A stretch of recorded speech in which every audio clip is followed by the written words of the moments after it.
जयकारा बोलो माता रानी का। जगत माई महामाई माँ भद्रकाली की जय बोलो। माता रानी के सांचे दरबार की जय बोलो। तो मकर राशि वालों, आप सभी का स्वागत करते हैं मकर राशि भिंड यूट्यूब चैनल में। बंधुओं, अब समय आ चुका है कि जब आप अपने जीवन के हर एक कष्ट, धोखे और परेशानियों से छुटकारा प्राप्त कर लेंगे। जी हाँ बंधुओं, अब आपका बड़े से बड़ा दुश्मन भी आपके सामने घुटनों पर बैठ जाएगा, आपसे नजरें तक नहीं मिला पाएगा। जी हाँ बंधुओं, हम आपको आज एक ऐसा प्राचीन तंत्र देने जा रहे हैं जो अत्यंत गुप्त है परंतु बेहद ही शक्तिशाली है। जब आप इस तंत्र का प्रयोग करना शुरू करेंगे तो इसके परिणाम आपको तुरंत ही अपने जीवन में, अपने शरीर पर और अपने घर में दिखाई देने शुरू हो जाएंगे। इस तंत्र से दैवीय ऊर्जाएं, दिव्य शक्तियां घनीभूत हो जाती हैं, केंद्रित हो जाती हैं और आपकी हर एक इच्छा और मनोकामना को पूरी करने के लिए आतुर हो जाती हैं। जी हाँ बंधुओं, इस तंत्र विद्या के लिए आपको इन दो चीजों को अपने घर आज ही लाना होगा जब आप इस कार्यक्रम को देख रहे हैं, क्योंकि आप जितनी देर करेंगे उतना ही पवित्र समय गुजरता चला जाएगा और आपके जीवन के लिए परेशानियां बढ़ती चली जाएंगी। बंधुओं, एक बात यहाँ पर हम आपको पहले ही बता दें कि आज आप इस कार्यक्रम को पूरा अवश्य देखना, अंत तक देखना और सबसे महत्वपूर्ण बात कि इसे बिल्कुल अकेले में ही देखना। और हम आपसे वादा करते हैं कि जब आप इस कार्यक्रम को अंत तक देख लेंगे और उसके बाद इस कार्यक्रम में बताई गई चीजों और विद्याओं का प्रयोग अपने जीवन में शुरू कर देंगे, जो कि बहुत ही सरल हैं परंतु बेहद गुप्त हैं, तो आपके जीवन में अद्भुत परिणाम आप देखेंगे। हम तो यहाँ तक कहेंगे कि जिन चीजों के लिए आप अब तक तड़प रहे हो वे सारी चीजें आपको एक एक करके मिलने शुरू हो जाएंगी। जी हाँ बंधुओं, अब आपके मन में विचार आ रहा होगा कि आखिर ऐसी कौन सी चीजें हैं और आखिर ऐसा कौन सा तंत्र है और हमें आज तक किसी ने इस तंत्र के विषय में क्यों नहीं बताया है। तो बंधुओं, हम आपको बता दें कि जो सचमुच में काम करने वाली विद्याएं होती हैं उन्हें जानबूझकर गुप्त रखा जाता है। उन विद्याओं को अगर सरेआम सबको बता दिया जाएगा तो उनकी जो ऊर्जाएं हैं, उनकी जो शक्ति है वह धीमी पड़ने लगती है, कमजोर पड़ने लगती है। इसीलिए हम आपसे कह रहे हैं कि इस कार्यक्रम में बताई गई बातों को किसी को मत बताना, चुपचाप अकेले में देखना और खुद से ही इनका प्रयोग करना शुरू कर देना। यदि आप इन चीजों का प्रचार करना शुरू कर देंगे तो इनकी शक्ति कमजोर पड़ने लगेगी। जी हाँ बंधुओं, तो अब ज्यादा समय खराब न करते हुए चलिए अपने मुख्य विषय की शुरुआत करते हैं माता रानी का नाम लेते हुए। कमेंट बॉक्स में पूरे भक्ति भाव के साथ लिख डालना, जय माँ भद्रकाली रक्षा करो। माता रानी निश्चित तौर पर आपके ऊपर कृपा करेंगी, आपकी रक्षा करेंगी, हमें पूर्ण विश्वास है। इसी के साथ साथ बंधुओं, यदि आप इस चैनल कार्यक्रम पर पहली बार आए हैं तो आप इसे सब्सक्राइब अवश्य कर लें। इसमें आपका ही लाभ है बंधुओं, क्योंकि हम हर रोज ऐसे ही ज्ञान से भरपूर जीवन को बदल देने वाले कार्यक्रम लेकर आते रहते हैं। तो चलिए बंधुओं, चैनल को सब्सक्राइब करिए, फिर आगे बढ़ते हैं। अब बंधुओं, अब पछताने होत का जब चिड़िया चुगे खेत। कहने का मतलब यह है कि लोग अक्सर जीवन में बड़े बड़े कार्य कर लेते हैं, काम धंधे व्यापार की शुरुआत कर लेते हैं, नौकरी कर लेते हैं, विवाह संबंध तक कर डालते हैं। फिर जब तकलीफें आती हैं, परेशानियां आती हैं, जीवन में पल पल में रुकावटें आती हैं, तब उन्हें याद आता है कि क्यों ना अपनी कुंडली, अपना चार्ट दिखा लिया जाए और जीवन में आ रही परेशानियों का कारण जान लिया जाए। लेकिन बंधुओं, यह बहुत देर से होने वाली प्रक्रिया है। बेहतर प्रक्रिया यह है कि कोई भी महत्वपूर्ण कार्य आपको करना है तो पहले अपनी कुंडली का सही आकलन करवा लिया जाए, ग्रह दशा का, महादशा का, ग्रहों की सकारात्मक स्थितियों का पूर्ण ज्ञान हासिल कर लिया जाए। उसके बाद ही कोई भी महत्वपूर्ण कदम उठाया जाए तो आपकी तरक्की के, काम धंधे में, व्यापार में उन्नति के बहुत अधिक चांसेस रहते हैं, जीवन भी सरल बनता है। तो ऐसे में यदि आप आज की स्थिति में कोई ऐसी महत्वपूर्ण परिस्थिति का सामना करने वाले हैं तो आप श्रेष्ठ कुंडली का आकलन करवा सकते हैं। नीचे दिए गए नंबरों पर आप कॉल करें, मैसेज करें, एक बहुत ही मामूली सी दक्षिणा के साथ श्रेष्ठ मार्गदर्शन प्राप्त करें, फिर जीवन में आगे बढ़ें। बाकी माता रानी आपका सहयोग करेंगी ही। हमारी तरफ से शुभकामनाएं।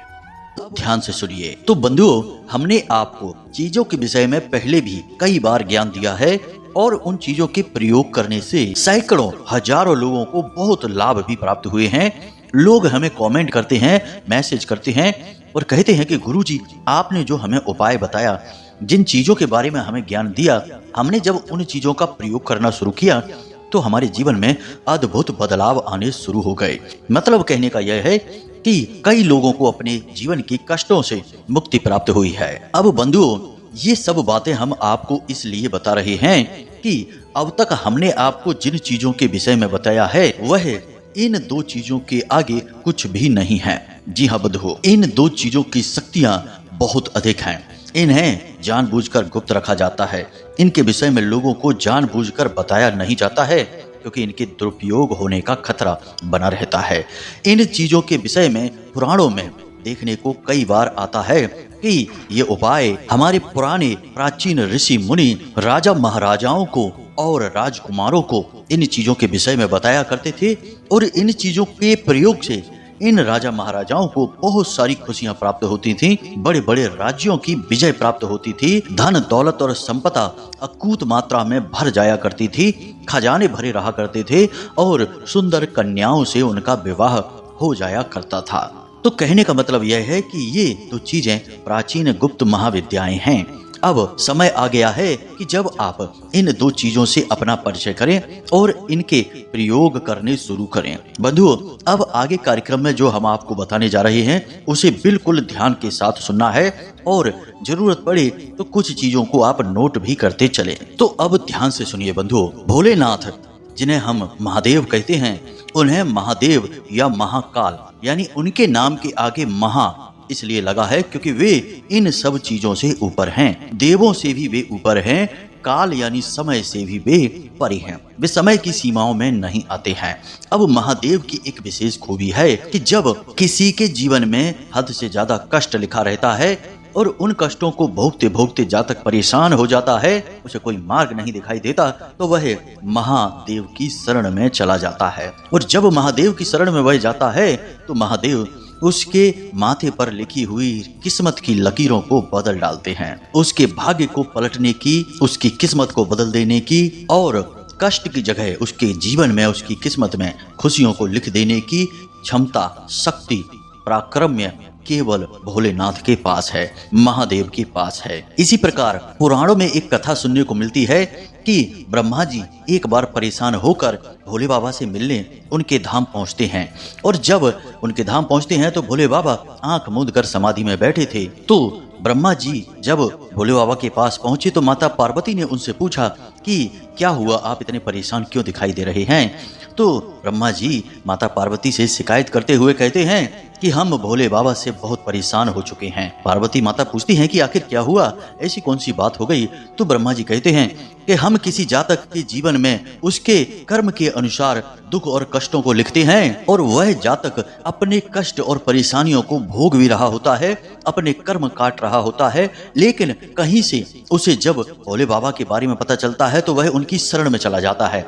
और जब भोले बाबा की शरण में कोई जातक आता है तो ये भोले बाबा सदा शिव महादेव उसकी किस्मत को बदल कर रख देते हैं, हर एक कष्ट को काट देते हैं, उसकी जीवन में, उसकी किस्मत में, उसके भाग्य में खुशियां ही खुशियां लिख देते हैं।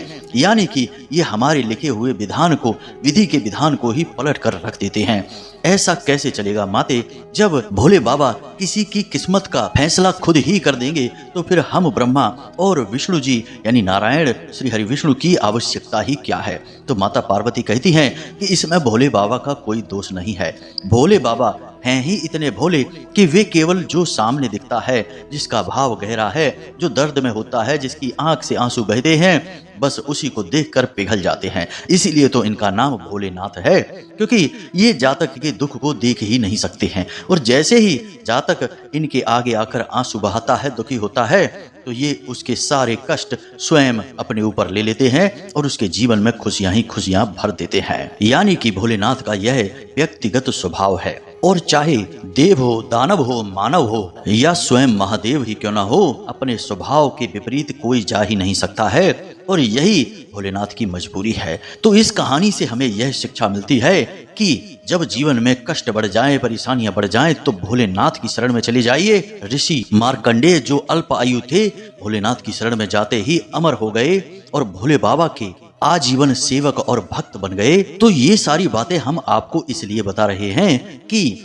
यह जो क्रिया है, यह जो उपाय है, यह भोलेनाथ से ही जुड़ा हुआ है। जी हाँ बंधुओं, केवल भोले बाबा में ही यह सामर्थ्य है कि वे आपके जीवन भर के कष्ट और परेशानियों को मिटा सकती हैं। तो अब जरा ध्यान से सुनिए, आपको 2 चीज़ों की आवश्यकता है। पहली चीज, सांप का यानी नाग और नागिन का एक जोड़ा। नाग और नागिन का जोड़ा वैसे तो चांदी का होना चाहिए, परंतु यदि आपकी सामर्थ्य ना हो तो आप तांबे का भी ले सकते हैं। अब नाग और नागिन के जोड़े का क्या करना है, इसके बारे में हम आगे आपको बताने जा रहे हैं। अब दूसरी चीज के विषय में ध्यान से समझिए। दूसरी चीज है श्वेतार्क गणपति या स्वयं भू गणपति। जी हाँ बंधुओं, अब ये 2 चीजें आपको कहाँ मिलेंगी, इनके बारे में समझते हैं। तो जो नाग नागिन का जोड़ा है वह तो आपको किसी भी पूजा पाठ की दुकान पर आसानी से मिल ही जाएगा, उसमें परेशानी नहीं है। लेकिन ये जो श्वेतार्क गणपति हैं या स्वयं भू गणपति हैं, इनके विषय में आपको जानना बेहद आवश्यक है। हो सकता है कि आप में से बहुत सारे लोगों ने स्वयं भू गणपति का कभी नाम भी ना सुना हो, जिन्हें श्वेतार्क गणपति कहते हैं, इनका कभी नाम भी ना सुना हो। तो आज हम आपको इनसे परिचय कराने जा रहे हैं। आपने अक्सर यह देखा होगा कि खासतौर से सावन के महीने में भोले बाबा के शिवलिंग पर एक पुष्प चढ़ाया जाता है जिसे आंख का पुष्प कहा जाता है। जी हाँ बंधुओं, इसे आर्क भी कहते हैं, आंख भी कहते हैं। यह पुष्प जिसमें से सफेद रंग का दूध जैसा कुछ निकलता है, तरल पदार्थ, यह बहुत ही जहरीला होता है और भोले बाबा को तो जहरीली चीजें ही चढ़ाई जाती हैं। फिर चाहे भांग हो, धतूरा हो, आर्क हो, कुछ भी हो, भोले बाबा सब ग्रहण कर लेते हैं। कष्ट खुद ले लेते हैं, खुशियां हमें दे देते हैं। तो यह आंख का फूल आपने देखा होगा, भोले बाबा को चढ़ाया जाता है। यह भोले बाबा को अत्यंत प्रिय होता है। अब इस आंख के पौधे को एक विशेष आशीर्वाद गणपति के द्वारा प्राप्त है और वह आशीर्वाद यह है कि यह आंख का पौधा पुराना होता जाएगा, यानी कि लगभग 11 वर्ष का हो जाएगा।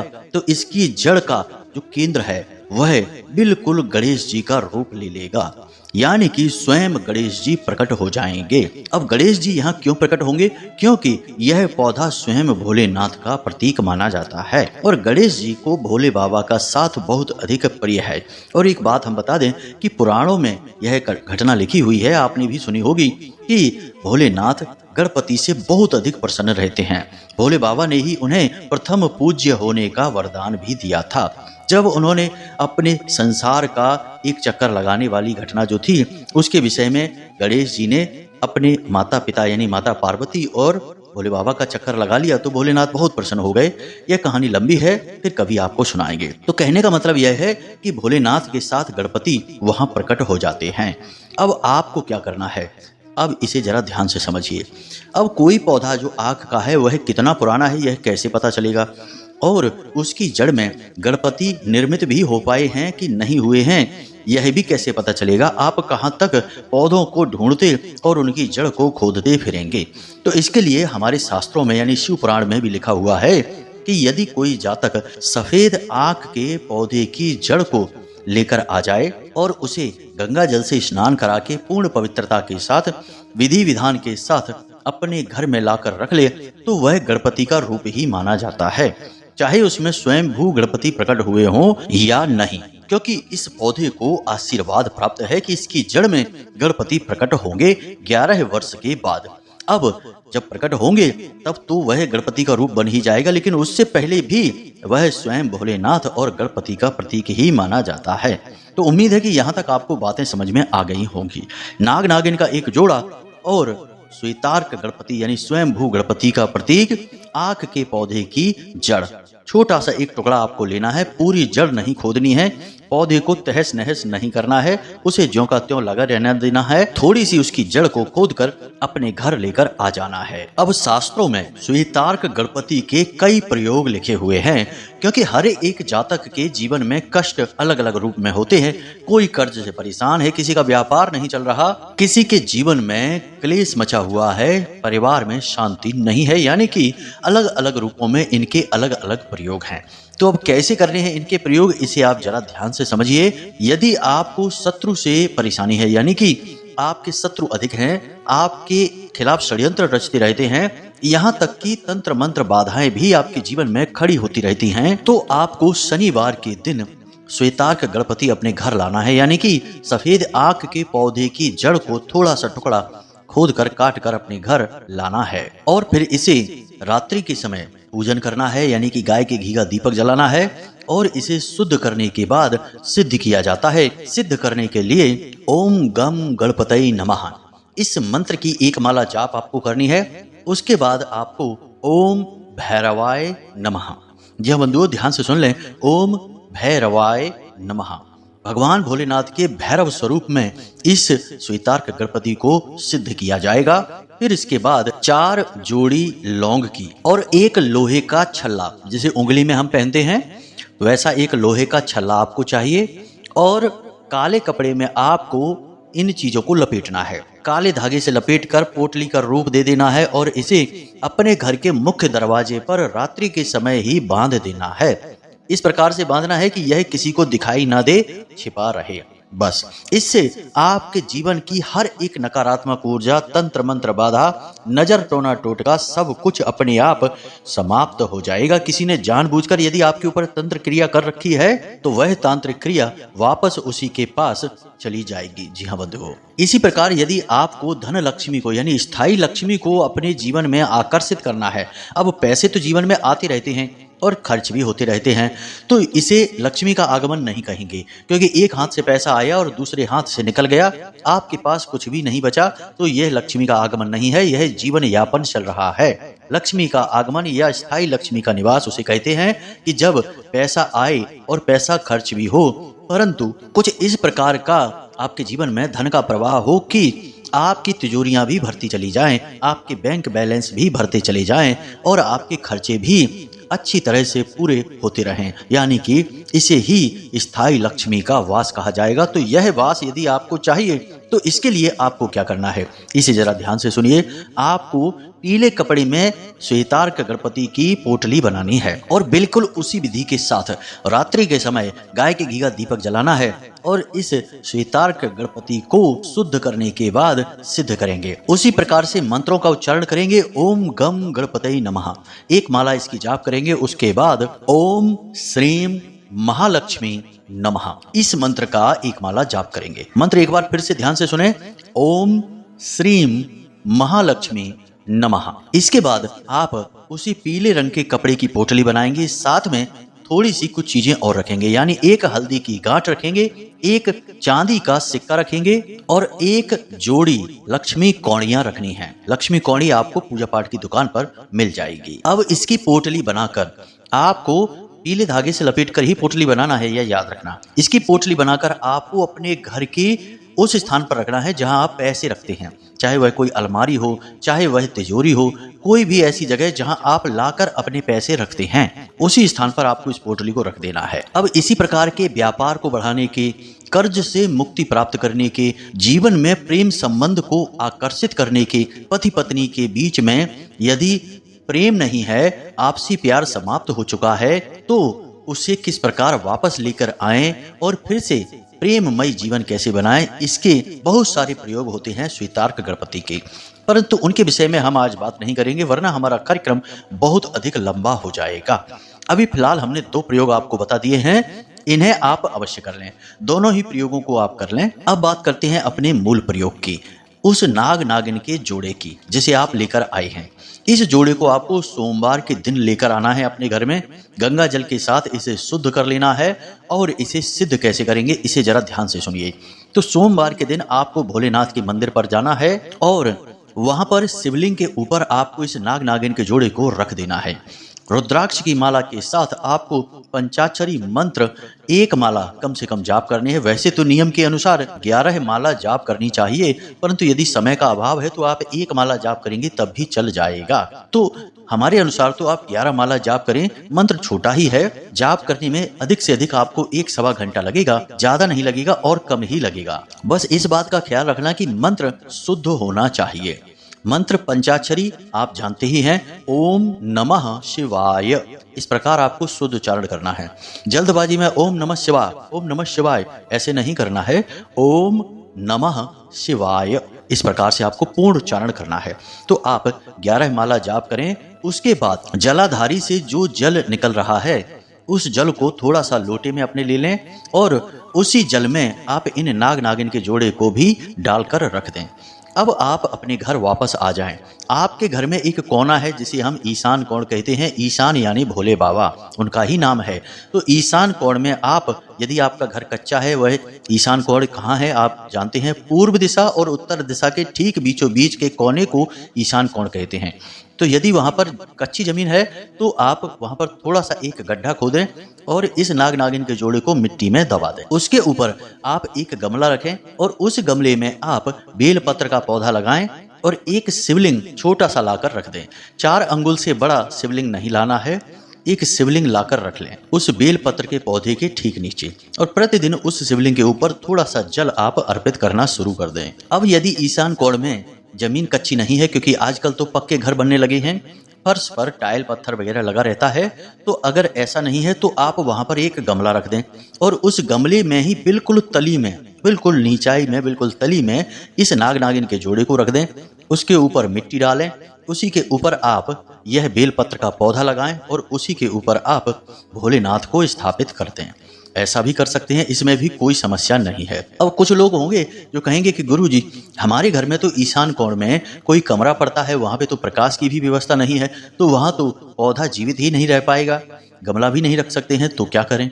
तो आपको 2 काम करने हैं। पहला कि ईशान कोण में यदि कोई कमरा पड़ता है तो उसे स्टोर रूम ना बनाएं, अपना बेडरूम ना बनाएं, उस कमरे को खाली रखें और हो सके तो उस कमरे को अपना पूजा घर बना लें, या बस यूं ही अपनी पढ़ाई लिखाई का या किसी और काम का, लेकिन 2-3 चीजें उसमें ना बनाएं। स्टोर रूम ना बनाएं, अपने घर का कबाड़ ना रखें, अपना बेडरूम ना बनाएं, अपना रसोई घर ना बनाएं, लेट और बाथ से जुड़े सामान वहां पर ना रखें और ना ही इस जगह पर ईशान कोण में लेट बाथ होने चाहिए।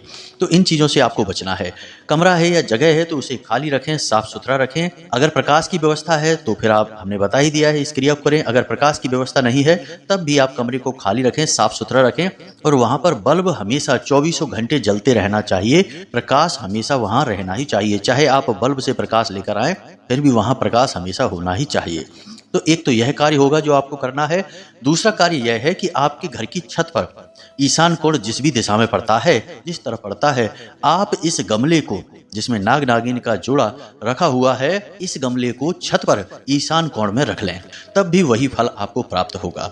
यदि आप जमीन पर नीचे रखते तो बात ही अलग थी, क्योंकि भूमि से आधार संपर्क हो जाता गमले का, परंतु आप छत पर भी रख देंगे तब भी कोई विशेष परेशानी नहीं है। तो इस प्रकार नाग नागिन के जोड़े को अपने घर में स्थापित कर लें।